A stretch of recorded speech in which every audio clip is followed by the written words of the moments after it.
Oke, Alifah. Jadi ada pertanyaan apa nih yang bisa kita diskusikan hari ini? Jadi kemarin tuh saya tuh baru interview. Oke, Saya interview di salah satu perusahaan yang terkenal lah Pak intinya. oke. Jangan disebut ya. Perusahaan Sesi general yang jangan nggak disebut disebut. ya. Oh, jangan disebut terus. Salah satu perusahaan paling terkenal lah di bidang perbankan Oke, terus. Jakarta. Hmm, Nah, saya dapat channel dari teman saya. hmm, Jadi kan karena saya ini saat ini tuh emang lagi nyari kerja kan.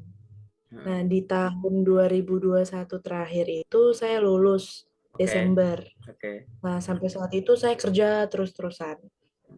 Saya cari kerja terus-terusan. Akhirnya saya dapat di salah satu perusahaan. Nah, habis itu oke, saya kena cut off lah dari oke, perusahaan itu. Terus saya oke, cari kerja lagi nih sampai detik ini. oke.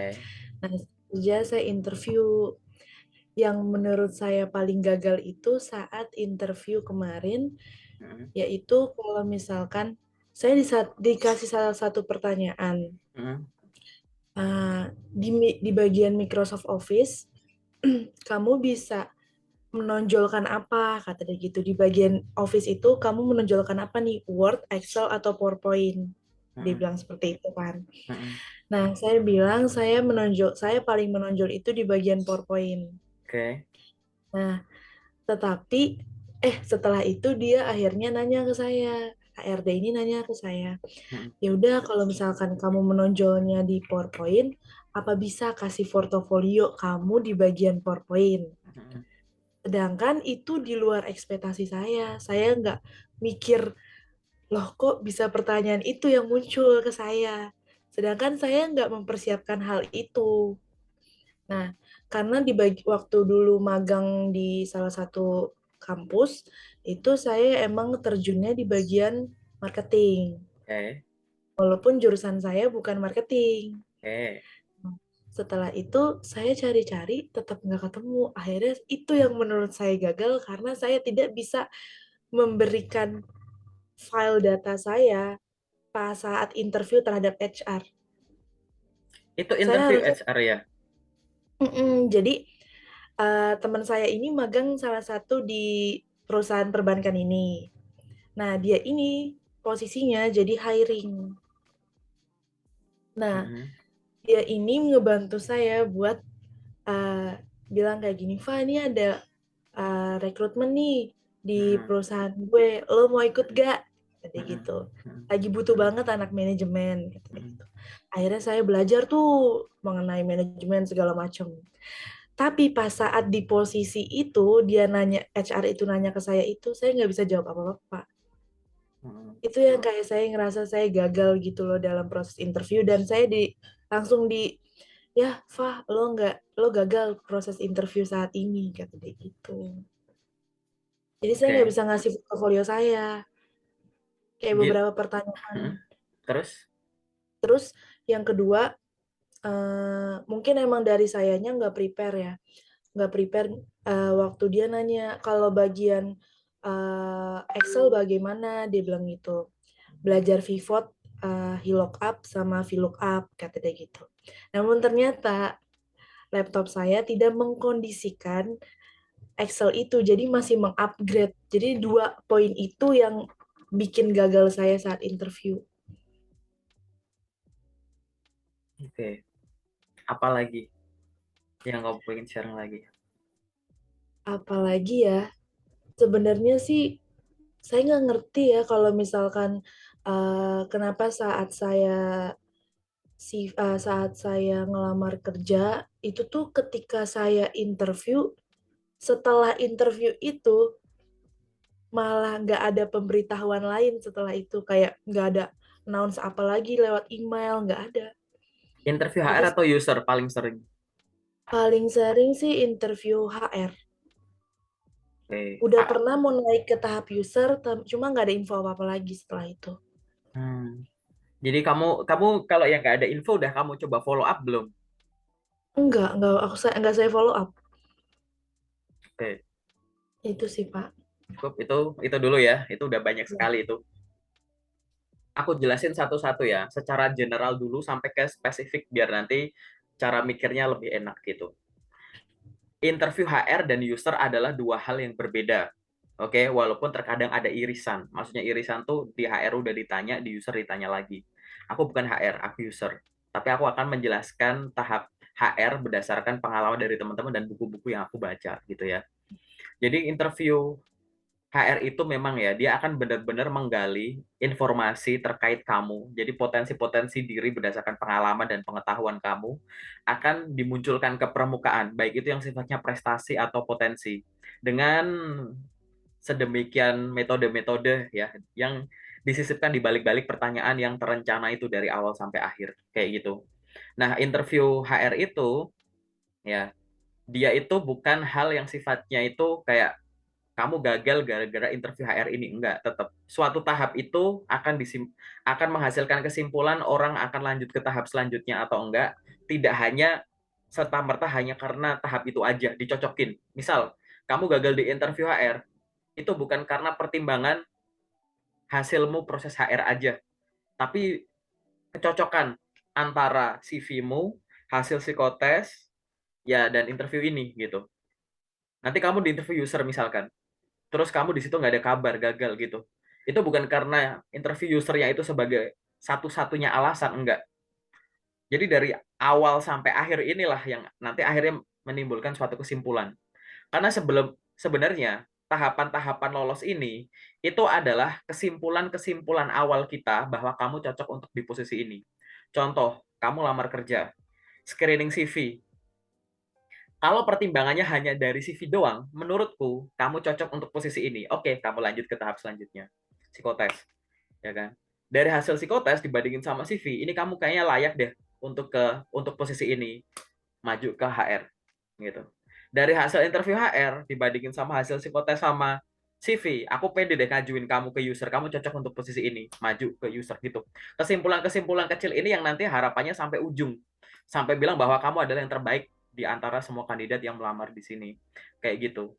Nah, dari kesimpulan-kesimpulan kecil semacam ini, tahapan-tahapan yang dilalui ini kan bukan tahapan yang asal gitu. Perusahaan sudah punya metode tersendiri untuk benar-benar menilai setiap kandidat. Oke. Jadi poin nomor satu adalah kamu gagal tidak serta-merta hanya karena faktor interview HR aja. Itu ada yang lain, yang pertama itu. Yang kedua, mau nggak mau, suka nggak suka, kita bukan kandidat tunggal. Mau nggak mau, suka nggak suka, kita pasti akan dibandingkan dengan kandidat lain, yaitu kompetitor kita. Siapapun itu. Mau teman seangkatan, sejurusan, adik tingkat, kakak tingkat, orang sejurusan dari kampus lain, orang yang udah kerja tapi ngelamar kerja di posisi yang sama, dan lain-lain. Itu semua adalah kompetitormu. Oh, itu se-Indonesia, misalkan kayak gitu. Kamu nggak tahu, nggak bisa kontrol itu. Ya kan? Iya. Nah, setelah itu, apa yang harus dilakukan? Nah, kita identifikasi satu lagi. Orang kalau misalkan sudah punya pengalaman dalam mencari kerja, dia berarti dalam tanda kutip sudah punya kumpulan data. Gitu. Kumpulan data buat apa? Nah, gitu. Kumpulan data buat dianalisis. Kan ibaratnya gini ya. Kalau berhasil, itu pencapaian. Kalau gagal, itu pelajaran. Kalau belum lolos, berarti kamu punya data untuk belajar banyak. Dievaluasi. Kalau misalkan evaluasinya apa? Paling gampang gini. Paling jauh aku pernah lolos sampai tahap mana sih? Tanyain itu dulu pada diri. Nomor dua, tahap yang aku paling sering gagal mana sih? Gitu. Jadi akhirnya nanti tindakan kita itu akan berfokus pada tahapan-tahapan yang sering gagal. Nanti kita perbaiki di situ. Biar nanti kalau lolos sampai ke tahap kamu yang pernah paling jauh, di sini juga kamu latih juga. Biar kamu kalau nanti panggilan tes-tes sampai ke tahap itu bisa kamu jawab dengan melalui tahap itu dengan lebih baik. Contoh misalkan, aku paling jauh interview user. Oke, pelajari lagi soal interview user. Seluk-beluknya, kamu bener-bener kamu detailin. Jangan cuma tahu sekedar dari permukaan. Jangan cuma belajar dari konten-konten pendek, baca referensi sana-sini. Jangan bersumber dari satu referensi, akhirnya menyimpulkan bahwa aku udah jago gitu. Oke, paling jauh aku udah pernah sampai interview user. Paling sering gagal, aku di mana? Di interview HR. Ya udah, fokus di interview HR. Gitu. Bener-bener ubah polanya. Ubah pola belajarnya. Biar apa? Nanti kalau kamu udah lebih jago melalui interview HR, berarti kan yang lolos dari interview HR makin banyak. Kamu juga Iya, udah belajar interview user. Jadi kamu udah mulai lebih mampu juga kalau menjawab, "Wah, ini serbuan interview HR udah banyak," kamu juga lebih mampu. Jadi nanti tinggal bingungnya tuh bingung mau ambil tawaran yang mana. Nah, untuk ke arah sana, kamu harus pahami dulu, baik interview HR atau user, intinya itu pengen tahu 3 hal. Pertama mengetahui, nomor 2 melengkapi, yang ketiga itu mengkoreksi. Mengetahui itu mengetahui apa sih kenapa HR nanya gitu. Karena HR pengen tahu informasi-informasi yang barangkali belum terukur atau diketahui dari tahap-tahap sebelumnya. Dari CV kita belum tahu, dari psikotes belum muncul. Waktu interview kamu ucapkan, misalkan, kamu sampaikan. Jadi itu untuk melengkapi yang akhirnya nanti jadi bahan nanti kesimpulan pendek di tahap ini tuh kamu lolos apa enggak gitu.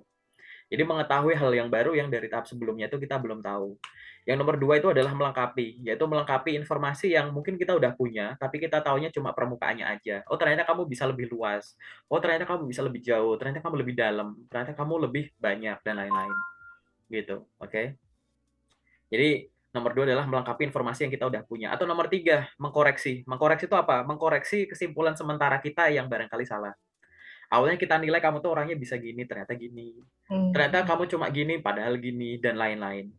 Nah, untuk mengetahui 3 hal ini ya, mengetahui hal yang baru, melengkapi hal yang udah ada, dan mengkoreksi kesimpulan yang barangkali kita salah gitu, maka akan ada rentetan lagi, deretan gitu ya, rangkaian pertanyaan dari awal sampai akhir yang semuanya itu penting semua, yang dirangkai. Yang dimana kita nggak tahu pertanyaan apa yang akan keluar. Karena beda orang, beda isi kepala, beda kemungkinan pertanyaan. Isi kepalanya mirip aja, bahasa yang digunakan, penyampaiannya juga bisa beda. betul. Tapi apakah dengan hal demikian akhirnya kita jadi nggak bisa belajar? No, kita tetap bisa belajar. Belajar dari apa? Ya belajar dari pengalaman orang. Banyak sekali di luar sana ada orang yang sudah berbaik hati, ya berbagi pengalaman mereka masing-masing sebelum akhirnya mereka keterima kerja. Bagaimana experience mereka dalam melalui tahapan interview HR ini sehingga jangan sampai deh kamu ngalamin ini, jangan sampai deh kamu ngalamin itu. Gini loh tipsnya, gini loh yang benar dan lain-lain.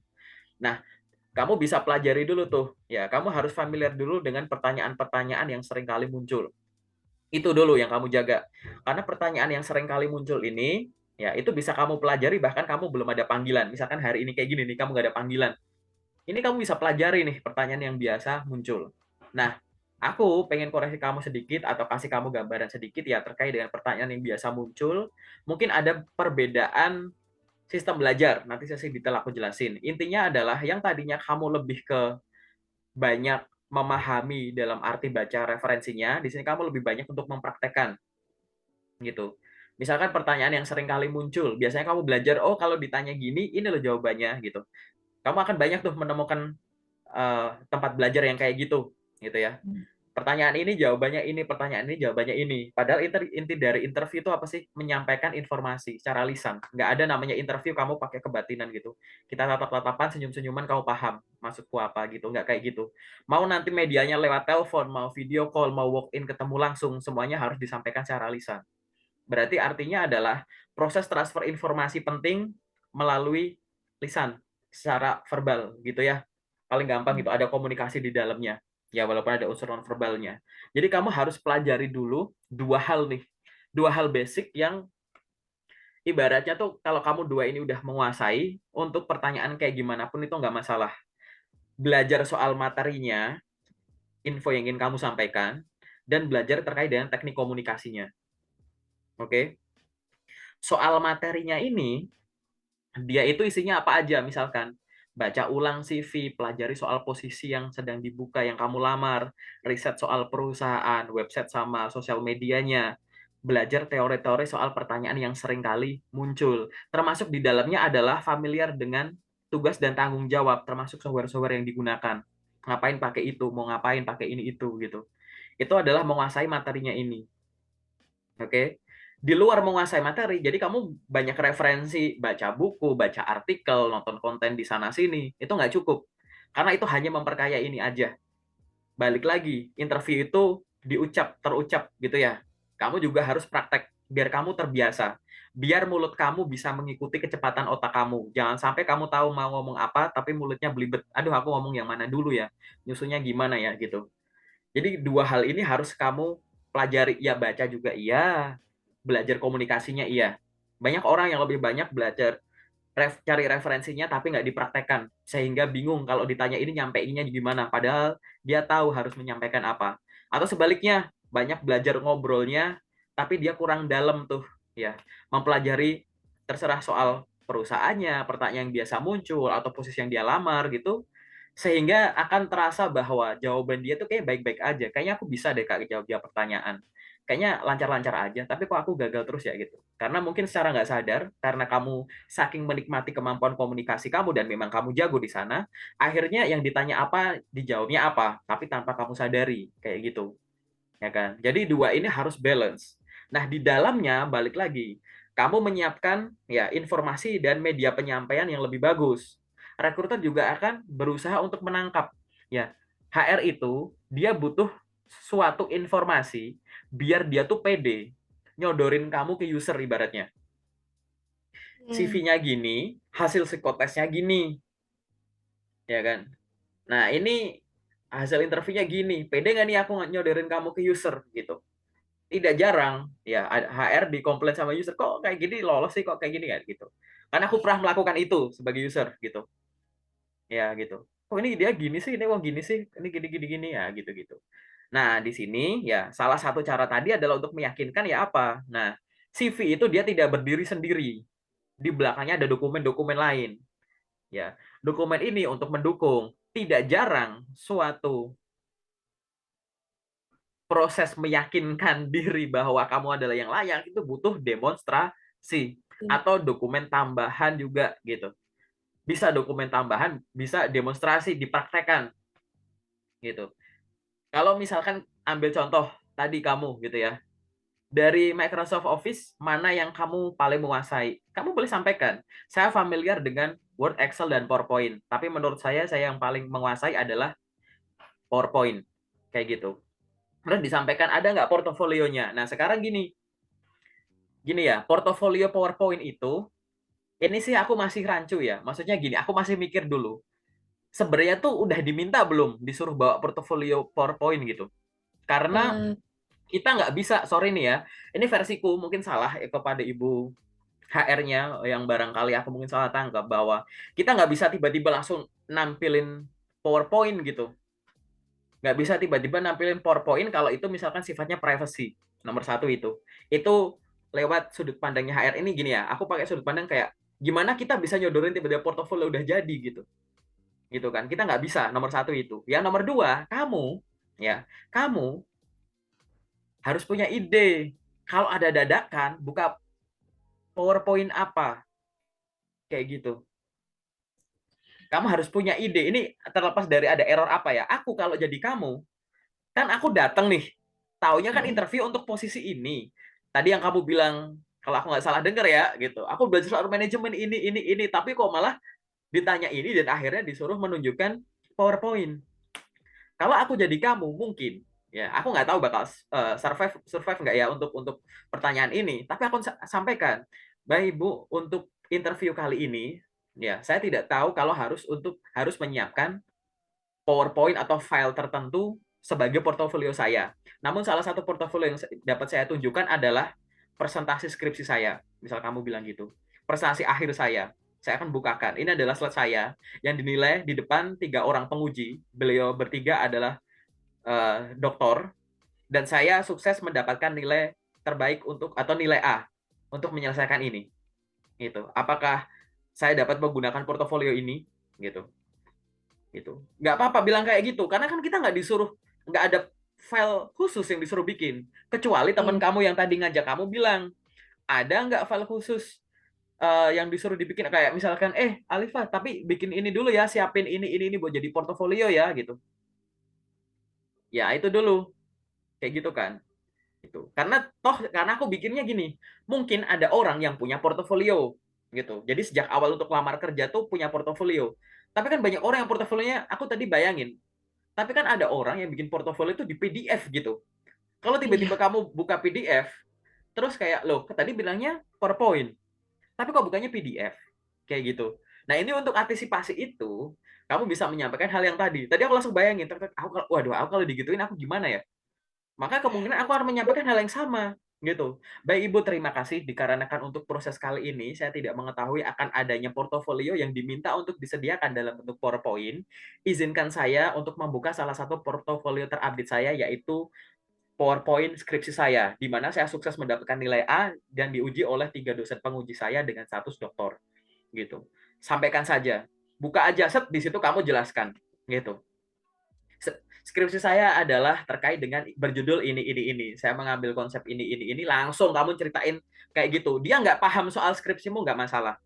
Tapi di situ, ya, buat beliau terpukau lewat gaya komunikasi kamu. Seolah-olah kamu cuma ngelirik PowerPoint itu hanya untuk melihat ini. Hanya untuk melihat bagaimana PowerPoint tersebut dibuat dan kamu bisa punya kemampuan komunikasi yang menarik. Selain itu, kalau kamu bisa spontan kayak gitu, menariknya adalah kamu itu benar-benar bisa fast thinker gitu ya. Pemikir yang cepat, nyari solusi gitu. Bener-bener yang kayak tadi. Itu adalah salah satu contoh aja yang bisa kamu lakukan gitu. Aku juga mikir gitu. Wah, aku kalau disuruhin gimana tadi ya gitu. Aku bisa akan membuka ke arah sana dan biasanya ya skripsi atau kadang presentasi akhir, tugas akhir di suatu perusahaan gitu ya. Dia akan masih nyangkut tuh di laptop mahasiswa gitu. Dan kamu bisa melakukan itu. Karena balik lagi, file bentuk PowerPoint apa yang tiba-tiba muncul, padahal portofolio itu kebanyakan bentuknya nggak PowerPoint. Kalau yang video gimana? PowerPoint video. Portofolio video gimana gitu kan. Makanya kan kita nggak ada yang lain gitu. Gitu. Nah, itu. Nah, ini kamu menyodorkan solusi semacam itu. Itu yang bisa kamu lakukan alternatifnya. Ya, gitu. Aku juga bayangin, ada nggak portofolio yang bentuknya Word? Bukain skripsi kamu dan kamu jelasin gitu misalkan. Lah, kan kita nggak tahu tiba-tiba nongol. Kalau ada portofolio Excel gitu. Excel ini data gitu kan. Nah, balik lagi tadi karena ada gagal menunjukkan di PowerPoint, maka akan diarahin ke Excel. Nah, fail-nya adalah tadi, bener nggak kalau disuruh ngecek di Excel, tapi akhirnya semacam itu. Ya, ini salah satu faktor juga akhirnya. Ini subjektif memang, gitu ya. Tapi menurutku ya, kan aku bukan pelakunya nih, gitu. Pertimbangan beliau apa? Tapi kalau misalkan bisa dibayangkan bahwa diminta untuk membuka itu nggak ada, terus tiba-tiba buka Excel, update, Excel update gitu kan, gitu. Nah ini kita nggak tahu juga gitu. Takutnya sih tadi misalkan kayak ini kurang persiapan nih nggak bisa ini itu dan aku nggak tahu kamu ngasih alternatif jawabannya bagaimana gitu. Ya wajar kalau kamu ada di situasi interview di mana kamu tiba-tiba muncul hal pertanyaan semacam itu terus kita panik terus kayak gimana kayak wah ini kok nggak bisa buka Excel juga nggak bisa terus akhirnya kamu bingung gitu ke ibunya semacam itu ya udah nggak masalah gitu tapi kalau bisa nggak kalau itu jadi salah satu faktor yang bisa bisa dianggap sebagai nilai minus di kamu ya mungkin iya gitu tapi ingat dia bukan faktor tunggal karena balik lagi interview HR tuh dia pengen tahu membuktikan bener nggak sih kamu berat jago di situ gitu Mhm. menggali informasi sama melengkapi mungkin kamu udah tertulis tuh di CV-mu jago Microsoft Office makanya muncul pertanyaan dari Microsoft Office mana yang kamu kuasai kayak gitu kan tapi kalau memang akhirnya semacam itu ya tadi ini aku masih belum yakin dan lain-lain mungkin itu tidak terlalu berpengaruh oke lah katakan itu negatif tapi mungkin pertanyaan ini kan bukan pertanyaan tunggal satu itu doang mungkin kamu di pertanyaan lain kamu memukau tapi balik lagi kamu bukan kandidat tunggal gitu ya kan itu jadi akhirnya tadi apa yang akan terjadi akhirnya semacam tadi gitu. Nah, dari sini apa yang bisa kita pelajari ya? Apa yang bisa dipelajari bahwa persiapan memiliki persiapan itu lebih dari sekedar pertanyaan-pertanyaan yang mungkin akan ditanyakan. Baik yang berkaitan dengan CV kamu, baik yang berkaitan dengan perusahaan, baik yang berkaitan dengan posisi yang kamu lamar gitu kan. Baik yang berkaitan dengan ya pertanyaan-pertanyaan yang biasa muncul atau datang ke tempatnya dengan pakaian yang sebagaimana mestinya dan syarat-syarat yang lain gitu ya. Tapi ya faktor-faktor pendukung itu banyak sekali yang bisa kita coba kita jaga-jaga. Banyak kok yang di bank yang nggak lolos, aku ngelihat sendiri kayak gitu disuruh pulang hanya karena ya itu tahun 2016, 16 apa 15 akhir ya waktu itu gitu. Itu bener-bener nggak lolos di tempat padahal belum dapat apain gitu. Setelah setelah lama gitu aku lumayan kenal sama beliau ternyata nggak lolos karena nggak touch up dulu lah gitu. Jadi kayak disuruh pulang terus nggak bawa waktu itu nggak bawa duplikat apa fotokopian CV lagi gitu. Jadi merasa bahwa aku mah udah ngirim banyak, terus dia datang tanpa bawa apa-apa gitu, beneran kayak gitu, kayak ada ya kayak gitu ya gitu. Beneran dia suruh pulang gitu. Ada yang good looking yang sampai kayak kenapa dia nggak lolos gini gini gini gini. Ternyata kurang ini dan lain-lain gitu. Bang itu macam-macam ya gitu. Nanti secara detail aja kita ngobrol lagi gitu. Jadi itu tadi. Karena kan gini ya, kesiapan itu bisa dibilang menunjukkan keinginan kamu banget gitu, extra miles-nya kamu gitulah ibaratnya. Kalau kamu bener-bener pengen, persiapan kamu kan matang macam-macam. Bahkan hal yang sifatnya teknis kecil-kecil itu nggak ada. Yang ada ya malah kamu bikin kejutan-kejutan kecil yang beruntun, yang ibaratnya kayak, oh ternyata kamu gini ya, oh ternyata gini ya. Balik lagi tadi, ketiga hal tadi. Kesimpulan kita, ya oke lah aku tahu kamu jago ini, tapi ternyata bisa ini ya gitu. Nah hal-hal semacam inilah gitu ya, yang harus kamu perhatikan. Terlebih, tadi kamu bilang ini salah satu bank yang sangat terkenal di Indonesia. Tadi kamu bilang gitu ya, di awal udah ada kalimat-kalimat itu. Jadi buat aku ya wajar gitu. Kalau mereka perfeksionis terhadap karyawan atau sorry kandidat ya, yang akan direkrut, buat aku wajar gitu. Karena kamu di awal ada obrolan semacam tadi, gitu kan. Apa yang harus dilakukan? Jadikan itu pelajaran aja, nggak usah trauma, nggak usah fobia, nggak usah dipikirin berkali-kali, nggak masalah gitu. Jadikan itu pelajaran bahwa aku harus lebih siap dari sebelumnya. Yakin aku, proses kemarin itu akan kamu ingat seumur hidup gitu. Dan itu dijadikan motivasi untuk tes-tes selanjutnya. Bahwa besok kalau aku ada gini lagi nih, nggak bakal gagal nih, gue nggak bakal jatuh gini lagi, gue nggak bakal nggak bawa ini, nggak bakal nih update gue banting nanti, nggak gitu. Pokoknya semangat gitu ya. Jadi kayak oke, aku datang dengan persiapan pakaian, kemampuan komunikasi dan lain-lain yang lebih bagus sehingga setiap kesempatan yang ada aku nggak bakalan jatuh di lubang yang sama kayak kemarin kayak gitu. Dan itu tuh harus dipupuk, kamu harus punya motivasi diri yang semacam itu gitu ya. Nah, balik lagi ke apa yang terjadi setelah proses interview gitu. Memang benar kamu bisa mengevaluasi case di bank ini, oke? Tapi aku menarik untuk move ke tahap selanjutnya bahwa suatu tahap kalau sudah berakhir, kamu itu berhak untuk follow up. Kalau misalkan dalam suatu proses interview, aku nyampein ke kamu, baik Bu Alifah, demikian proses interview HR pada kesempatan kali ini, mohon ditunggu maksimal 2 minggu untuk mengetahui hasilnya. Kamu boleh sampaikan di situ, baik Ibu, terima kasih atas kesempatan yang diberikan, sehingga saya bisa mengikuti rangkaian rekrutmen PT ini untuk posisi ini sampai sekarang di posisi ini. Mohon izin ya Bu, apabila dalam waktu 2 minggu saya belum mendapatkan informasi, saya izin untuk follow up melalui email atau melalui apa gitu. Nggak apa-apa, kamu nanya gitu. Atau kamu menyampaikan itu, sorry. Atau kamu nanya, baik Bu, mohon informasinya. Kalau misalkan nanti dapat update itu melalui media apa ya Bu? Email, WhatsApp, atau telepon begitu Ibu gitu. Baik, terima kasih gitu. Atau misalkan menyampaikannya kadang nggak pasti tuh ada yang bilangnya nanti silahkan ditunggu 1 sampai 2 minggu ya gitu. Ya kamu sampaikan itu kan nggak pasti kan gitu. Gitu. Baik Pak, terima kasih. Mohon izin ya Pak, nanti saya akan follow up secara berkala 1 sampai 2 minggu ke depan apabila saya belum mendapatkan informasinya. Gitu. Nggak apa-apa gitu. Bahkan kalau misalkan pun kamu sama sekali nggak punya kesempatan untuk menyampaikan itu, kamu berhak untuk nanya. Nanya via apa? Email boleh gitu. Lewat WA boleh kalau memang nanti akhirnya kamu dihubunginya lewat WA waktu itu gitu. Boleh, kamu berhak untuk itu. Kemungkinannya apa sih? Satu direspon, dua nggak direspon. Direspon kemungkinan apa? Lolos atau nggak lolos. Nggak direspon ya dicuekin. Ya sudah, that's it. Gitu. Tapi at least kamu sudah melakukan porsimu sesuai porsimu. Bukan, bahasaku aneh ya gitu. Jadi kamu sudah melakukan porsimu sebagaimana mestinya seorang seorang pelamar kerja gitu.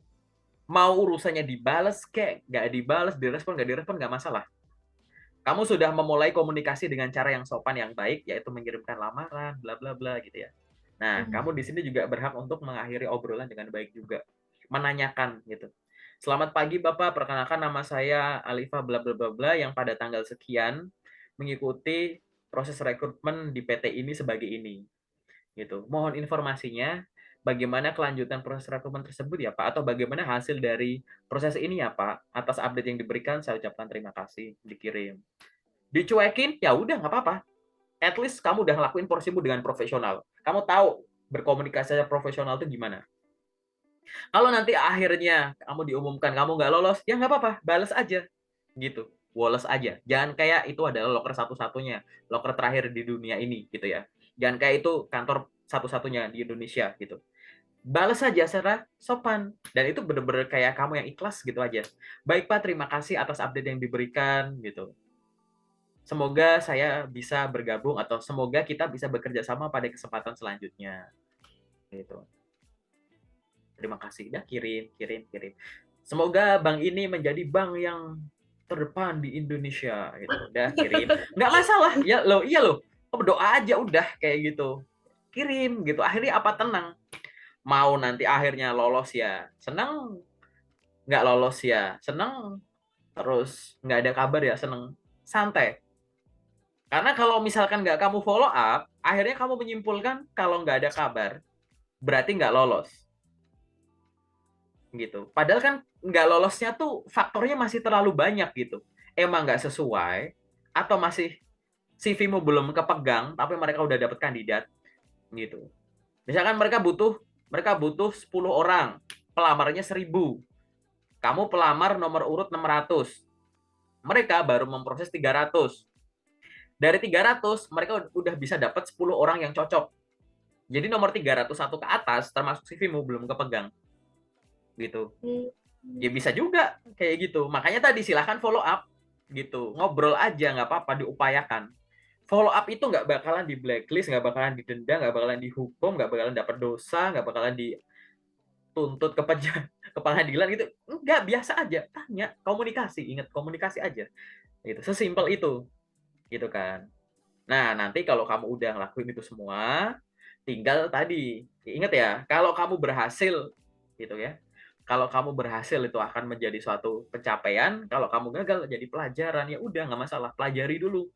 Seminggu aku udah ngirim sekian ratus lamaran, dari sekian ratus lamaran, sekian direspon, sekian nggak direspon. Dari sekian yang direspon, sekian lanjut, sekian nggak lanjut. Akhirnya kamu evaluasi. Yang lanjut aku apain, yang nggak lanjut kenapa nih, ini nggak, yang nggak direspon enaknya aku apain, yang nggak lanjut tuh kebanyakan untuk posisi yang gimana, sesuai bidangku nggak, dan lain-lain. Evaluasi lagi kemampuan apa yang aku udah bisa dan aku kuasai, udah aku tulis belum di CV. Ada nggak kemampuan yang aku bisa udah aku kuasai tapi belum lancar dan aku belum tuliskan di CV dengan baik. Atau mungkin ada kemampuan atau pengetahuan yang dibutuhkan untuk suatu posisi tapi aku malah baru tahu, belum tahu, malah baru denger gitu. Evaluasi gitu. Pastikan itu semua udah tertulis di CV dan kamu tadi belajar tahapan-tahapan tadi secara terus-menerus kayak gitu. Intensitas tinggi aja, tiap hari dulu, bikin keteraturan, ngirim lamaran tiap hari, ditarget gitu. Aku punya apa sih? Aku bisa nyari kerja tuh lewat LinkedIn, lewat Jobstreet, lewat Glints, lewat website, ada grup lokerku misalkan, 5 nih. Oke, misal aku ini 5, susah nggak sih aku sehari buka LinkedIn dapat 5 loker? Enggak, ya udah 5, 5, 5, 5, 5, 25. Coba aku seminggu ke depan ngirim lamaran konsisten, minimal 25 lamaran per hari dari 5 sumber ini. Gitu. Coba aja dulu di konsisten dulu. Tiap harinya rutinnya udah, jumlahnya minimal 25 gitu kan. Gitu. Dan udah nanti tinggal 1 minggu evaluasi atau 2 minggu nunggu kan berapa yang respon, berapa yang enggak, berapa yang respon positif, berapa yang respon negatif, berapa yang nge-PHP, bukan PHP, cuekin aja gitu. Gitu. Wah, kok nggak ada respon nih, ya udahlah cari rekruternya di LinkedIn, senggol lah gitu. Gitu. Sampaikan saja. Atau misalkan kamu ada perubahan pola komunikasi, kamu bangun koneksi juga di LinkedIn, dioptimalkan. Banyak orang sibuk ngirim lamaran lewat email, lewat website gitu, lewat portal pencari kerja gitu, yang berharap untuk direspon sama rekruter. Padahal rekruter pada nongkrong di LinkedIn gitu. Jadi aku suka bingung gitu ya. Kayak kamu berharap, kamu bingung ngirim lamaran lewat suatu jalan biar dilihat sama rekruter. Tapi LinkedIn-mu nggak dioptimalkan gitu. LinkedIn itu jangan, nggak cuma loker gitu. HR-nya ada nongkrong di LinkedIn gitu. Usernya juga nongkrong di LinkedIn gitu. Kan lucu kalau kamu sebagai seorang pencari kerja nongkrongnya di sore nih di tempat lain. Paham nggak? Gitu. Malah sibuknya kayak gitu. Kayak aku suka heran gitu loh. Kenapa sih kok nggak pada ngurusin LinkedIn? LinkedIn itu HR nongkrongnya di LinkedIn, user di LinkedIn, loker juga ada di LinkedIn. Orangnya bisa ditanya lagi gitu. Kok malah itunya nggak diurus? Aku no problem sih kalau yang lain udah diurus, sorry, lain udah diurus, kalian nongkrong di banyak tempat nggak masalah. Nah, ini LinkedIn-nya kayak seadanya gitu. Bikin akun seadanya, apply gitu. Kamu nggak bikin koneksi. Berapa orang yang kamu connect tiap hari? Berapa orang kamu follow? Berapa postingan yang kamu posting seminggu? Rutin nggak? Kalau ada yang posting gimana? Kamu respon nggak? Kalau ada yang ultah, kamu ucapin selamat ultah nggak? Kalau ada dapat kerja, ucapin selamat dapat kerjaan baru nggak? Dan lain-lain. Gitu. Nah, ini lebih ke arah sana nanti aku akan banyak ngobrolnya gitu ya, Faya. Gitu. Hmm. Jadi ini semoga ya ini bisa ada gambaran buat kamu bahwa ini bukan akhir dari everything gitu, dan kamu bisa menjadikan itu sebagai suatu pelajaran. Nanti sesi detailnya gimana, aku bakal banyak tanya-tanya tuh soal penawaran teman kamu yang di bank ini. Sambil nanti kita akan mendiskusikan pertanyaan-pertanyaan selanjutnya. Tapi sampai sini udah cukup jelas ya. Ya cukup jelas, dapat pencerahan banget sih Pak. Ini kayak bikin saya makin terbuka gitu. Oh, seharusnya tuh nggak boleh gini, tapi harusnya kayak gini. Bisa nge-build up diri sendiri gitu. Ya, gitu. Karena aku nangkepnya kan suatu rangkaian fenomena ya gitu. Aku berusaha biar urutannya itu loh, biar kamu paham. Oh, begini, begini, begini. Akhirnya aku harus begini. Gitu. Udah rada tersusun ya di sini ya. Susun. Oke. Tapi